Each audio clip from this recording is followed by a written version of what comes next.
Il Modica sotterra di gol il malcapitato Real Siracusa del grande ex Gaetano Di Mauro e complice il pareggio del Grotta di Polifemo accorcia sul Milazzo ora avanti di un solo punto.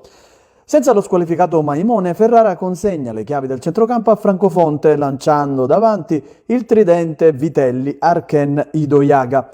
L'approccio alla gara è da manuale del calcio. Neanche il tempo di rendersi conto che la partita era cominciata ed ecco Cacciola che si presenta tu per tu con Sparta. L'esterno sinistro cerca la potenza invece della precisione e trova una clamorosa traversa. Sono passati 13 secondi e le premesse per il portiere aretuseo non sono delle migliori.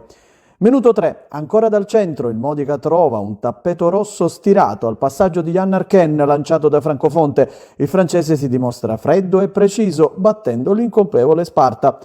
Passano 10 minuti di assoluto dominio rossoblù e il Modica raddoppia. Questa volta è Cacciola in versione assist man per Idoiaga che entra in aria e di prepotenza trova l'incrocio dei pali alla destra di Sparta.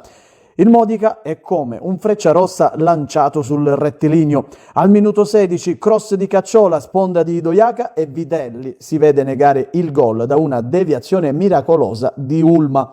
L'appuntamento con il gol dell'ex attaccante dell'Enna è solo rimandato però di pochi minuti. Al 22esimo ancora Idoiaga entra in aria, c'è probabilmente un tocco di mano da parte di Viaggio che per l'arbitro è sanzionabile con la massima punizione. Dal dischetto Vitelli piazza un cucchiaio di tottiana memoria e cala il tris. Non sono passati neanche 25 minuti e la pratica Real può già essere archiviata. La ripresa si apre con una splendida combinazione dei tre tenori lì davanti, da Arken a Idoiaga, sponda per Vitelli, che non ha difficoltà a siglare la seconda rete personale. È il sesto minuto ed il Real appare come un pugile frastornato dai colpi dell'avversario.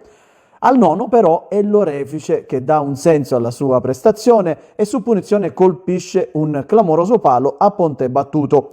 È un peccato di lesa maestà per il Modica, che risponde 2 minuti più tardi con il cross di Vitelli e l'inzuccata di Arken, traversa e palla che oltrepassa la linea di porta. Anche senza la goal line technology l'arbitro non ha dubbi. Passano altri 2 minuti e il 13esimo quando ancora lo scatenato Idoiaga vede l'accorrente Francofonte che con un destro di controbalzo batte per la 6ª volta il portiere aretuseo. Prima rete in maglia rossoblù per il giovane centrocampista che poi uscirà dolorante dal campo nel recupero dopo aver messo male il piede ricadendo da un contrasto. Il Real ha un sussulto di orgoglio al 18esimo quando l'orefice imbecca il neoentrato Marino che attraversa indisturbato l'area di rigore modicana e batte Ponte per il più classico gol della bandiera. La squadra di Di Mauro sembra averne di più nel finale, al 32esimo colpisce il secondo legno della giornata con Crisiglione al termine di un bello schema su punizione. Che la partita del Modica sia virtualmente finita dopo il 6-0 lo dimostra la disattenzione che regala il secondo gol al Real al minuto 40. Doppio l'errore in maniera minore di Messina che passa la palla al suo portiere mentre lo stesso è all'interno dello specchio della porta e a maggior ragione dello stesso Ponte che calcola male il rimbalzo della sfera lisciando clamorosamente. Finisce qua sostanzialmente un match con tantissime luci per il Modica che domenica ritorna in casa al Vincenzo Barone contro il Palazzolo.